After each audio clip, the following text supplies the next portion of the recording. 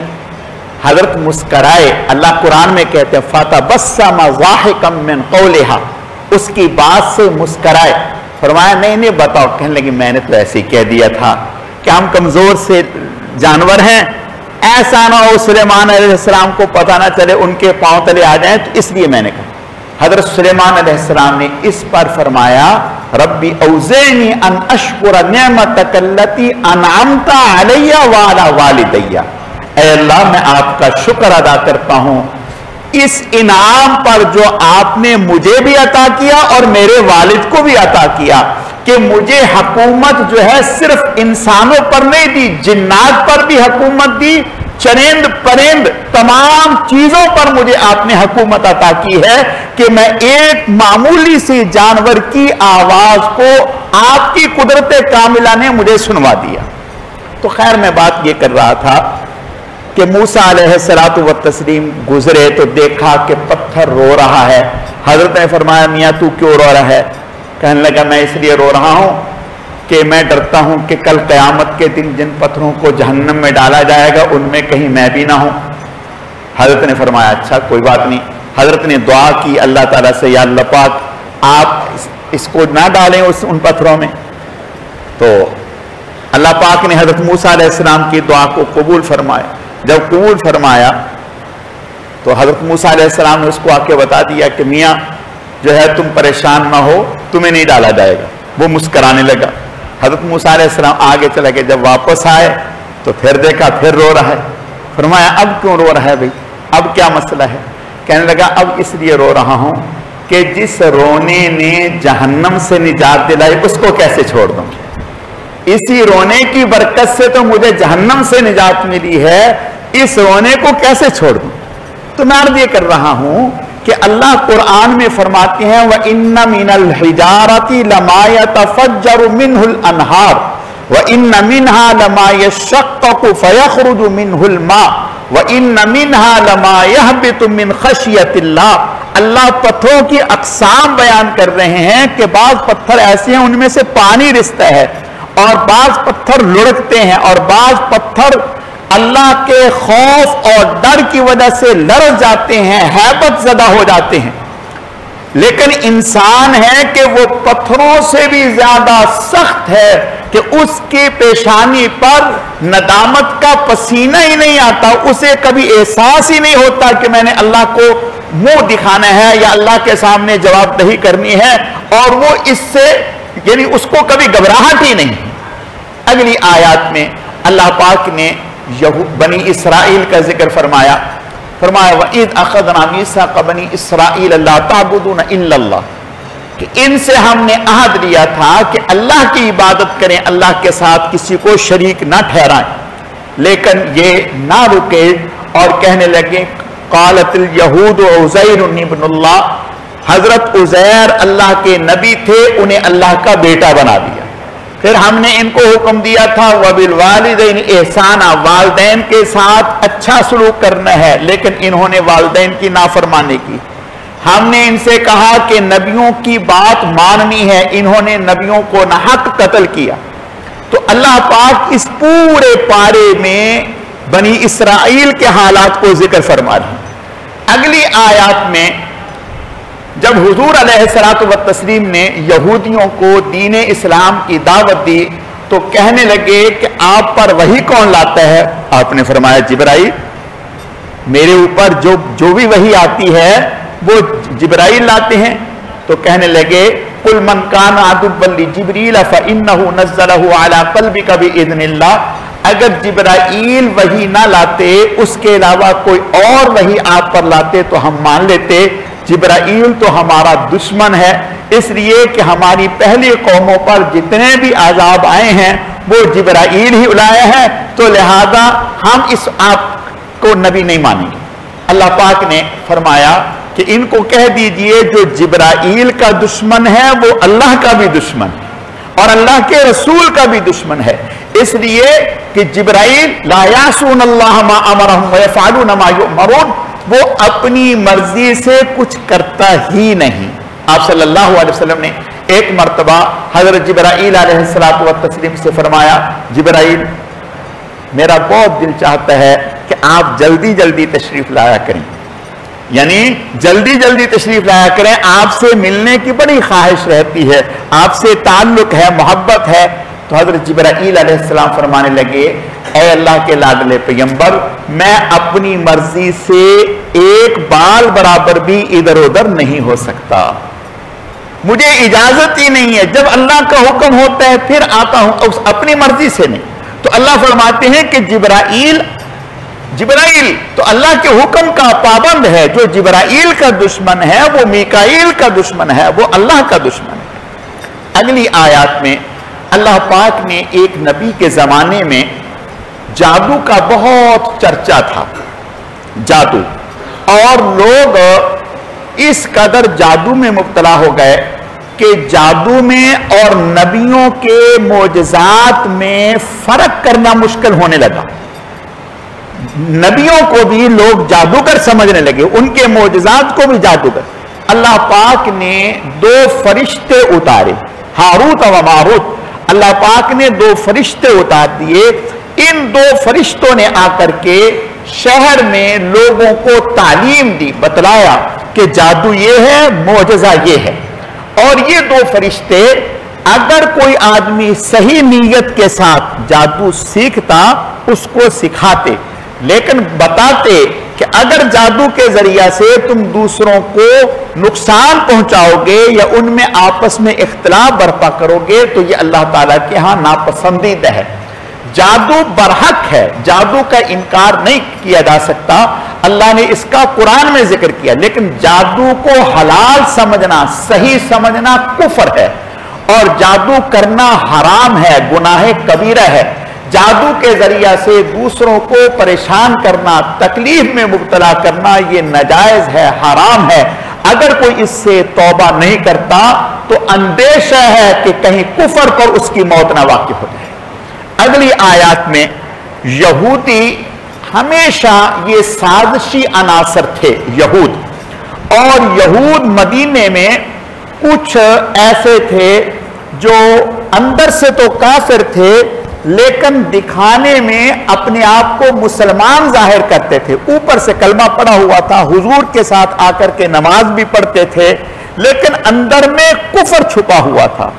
اور قرآن میں اللہ پاک نے ان کا ذکر فرمایا، وَإِذَا لَقُوا الَّذِينَ آمَنُوا قَالُوا آمَنَّا وَإِذَا خَلَوْا إِلَىٰ شَيَاطِينِهِمْ قَالُوا إِنَّا مَعَكُمْ إِنَّمَا نَحْنُ مُسْتَهْزِئُونَ۔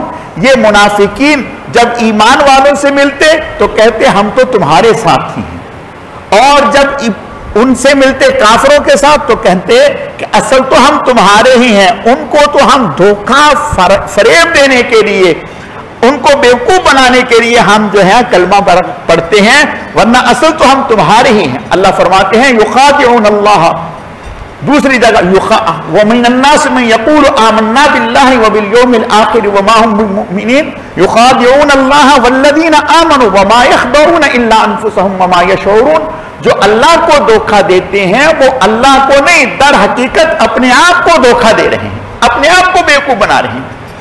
تو میں عرض یہ کر رہا تھا کہ یہ منافقین حضور علیہ الصلوۃ والتسلیم کی جب مجلس میں آتے تو ایسے کمینے خصلت اور بدبخت تھے کہ حضور صلی اللہ علیہ وسلم کی مجلس میں آ کر کے یوں کہتے راعینا، یعنی عین کو تھوڑا سا کھینچ کر کے کہتے، اور اس سے حضور کی توہین مقصود ہوتی، حضور کو علیہ باللہ اپنا چرواہا کہتے، اور حضور صلی اللہ علیہ وسلم کی شان میں گستاخی مقصود ہوتی۔